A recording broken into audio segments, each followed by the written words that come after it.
avec McKinsey qui avait été missionné pour organiser un colloque sur l'évaluation du métier d'enseignant, colloque qui n'a jamais eu lieu, mais McKinsey a été payé 500 000 €.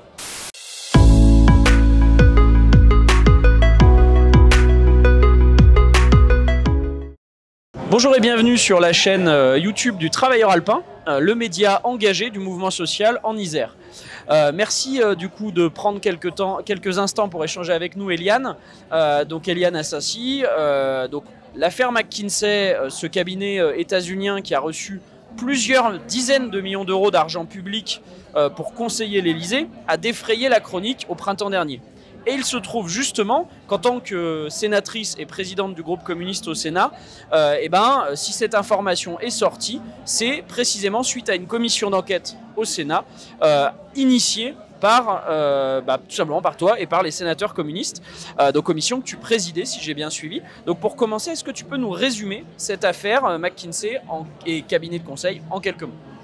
Oui, merci en tout cas pour cette interview. En fait, il faut élargir le propos. Ce n'est pas une commission d'enquête sur McKinsey, mais une commission d'enquête sur l'influence des cabinets de conseil privés sur les politiques publiques. Et en fait, pour aller vite, ça fait très longtemps que la presse fait écho du recours à des cabinets privés, etc. Mais tout ça passait un petit peu inaperçu, même si des journalistes investiguaient quand même, et dans toute la presse, investiguaient sur le sujet. Et puis, il y a eu un phénomène assez étonnant, c'est que lors d'une réunion du comité de suivi sanitaire présidé par le Premier ministre d'alors et à laquelle participait Olivier Véran a donné la parole à une personne qui était à côté de lui et on s'est aperçu que cette personne, c'était un représentant d'un cabinet conseil, un consultant, et c'est lui qui faisait état de l'évolution de la situation sanitaire dans notre pays à l'occasion de la Covid-19. Ça a créé une émotion. Ça ne s'est pas su publiquement, mais ça a quand même créé une émotion chez les parlementaires. Et des parlementaires ont posé des questions d'actualité au gouvernement lors des séances de questions d'actualité.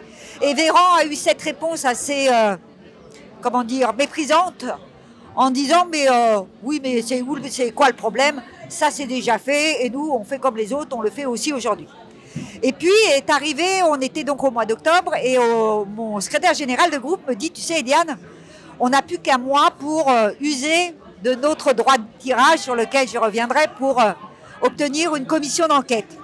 Je lui dis, ouais, c'est fin 2021, on va user de notre droit de tirage pour demander une commission d'enquête sur l'influence des cabinets privés sur les politiques publiques. Et c'est comme ça qu'a été créée cette commission d'enquête dont j'ai été la rapporteure. Elle était présidée par un sénateur Les Républicains et j'en étais la rapporteure puisque l'initiatrice de cette commission d'enquête.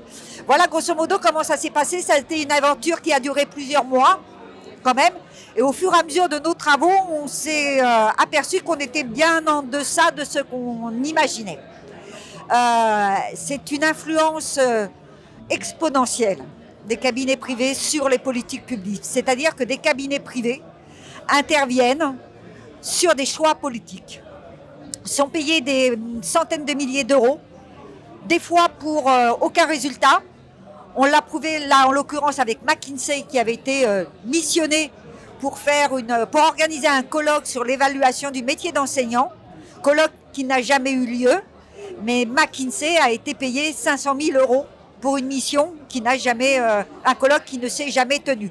Et on pourrait multiplier ce genre d'exemples, mais c'est vrai que c'était le plus emblématique, comme était le plus emblématique le fait que nous nous sommes aperçus que McKinsey ne payait pas d'impôts sur les sociétés, donc d'impôts sur les bénéfices qu'ils réalisent en France. Ils n'en payaient pas, 0, 0, 0, 0.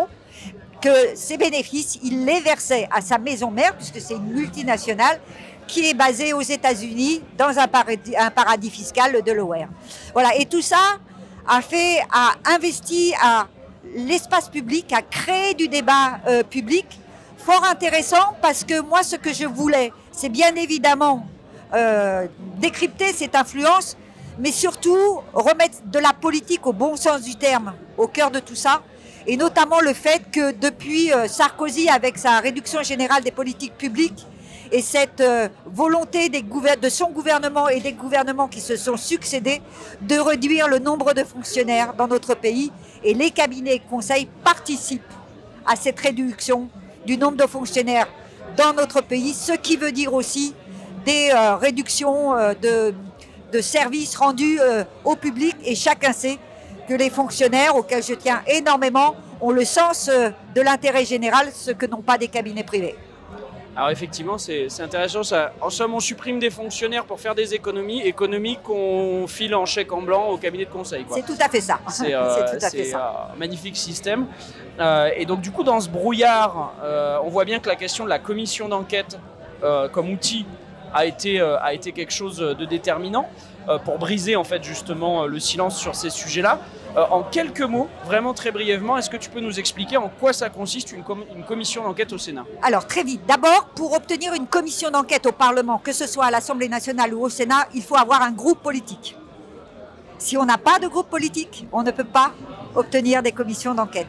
Et une commission d'enquête, donc on dépose un sujet qui est validé par les instances du Parlement, donc au Sénat en l'occurrence, la conférence des présidents, le président Larcher, donc, et par la commission des lois qui est chargée de vérifier si le sujet que nous posons sur la table correspond à la Constitution.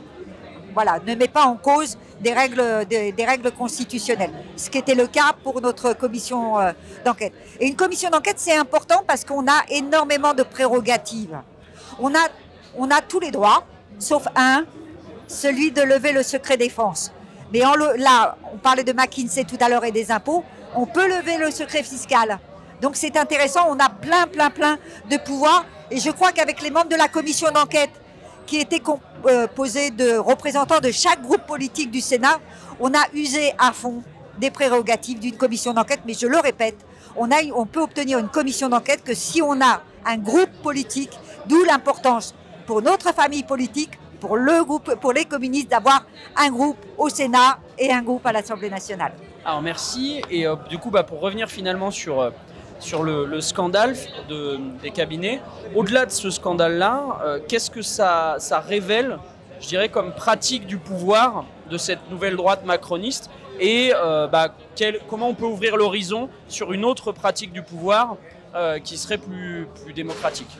Ah, mais ça révèle une chose très simple. C'est un détournement de l'utilisation publique, un détournement des fonds publics, de l'argent public, et puis une opacité. C'est que s'il n'y avait pas eu cette commission d'enquête, on ne le saurait pas. Et donc c'est tout un système qui est mis en place. Et donc nous, ce que nous avons voulu, c'est mettre un pied dans la porte de ce système pour le révéler au grand public et pour dire que voilà la façon dont les libéraux imaginent gouverner un pays. On fait appel à des cabinets privés. Donc je pense que ça a bien été compris. Et puis, le rapport que j'ai produit, en fait, n'est qu'une étape. Nous allons, l'ensemble de la commission d'enquête, donc tous les représentants de tous les groupes politiques, y compris la représentante, la sénatrice qui représentait le groupe La République En Marche, ont signé une proposition de loi qui sera débattue au Sénat à la mi-octobre. Et normalement, elle devrait être adoptée par le Sénat et puis après, j'espère, à l'Assemblée nationale. Et dans cette proposition de loi, on propose d'encadrer le recours au cabinet conseil. Là aussi, c'est une autre étape. C'est le deuxième étage de la fusée. Il faut réussir la construction de ce deuxième étage de la fusée, mais je pense personnellement qu'il faudra encore un autre étage à cette fusée. Et ce troisième étage, c'est en finir avec ces grands cabinets conseils qui influent sur la prise de décision politique. Une chose est claire, je ne suis pas contre le recours au cabinet privé.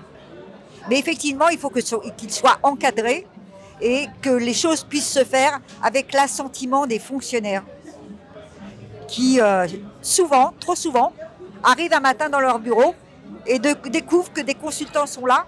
Et ces consultants leur disent, écoutez, dès maintenant, c'est comme ça qu'il va falloir faire. On a nos post-it, on a nos Legos, on a nos gommettes. Vous suivez un peu nos petits jeux de société et vous allez vous plier à nos exigences. Ça, non.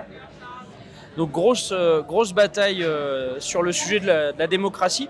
Je trouve que c'était intéressant parce qu'on voit bien que si les assemblées sont trop souvent un théâtre de coups d'éclat polémiques, éphémères, où nos chers médias mainstream en fait mettent le focus là-dessus, et ça peut des fois rebuter un peu les concitoyens parce que ça reste à la surface des choses. Et ben quand il y a des élus communistes pour creuser sur les dossiers, ça se passe quand même différemment.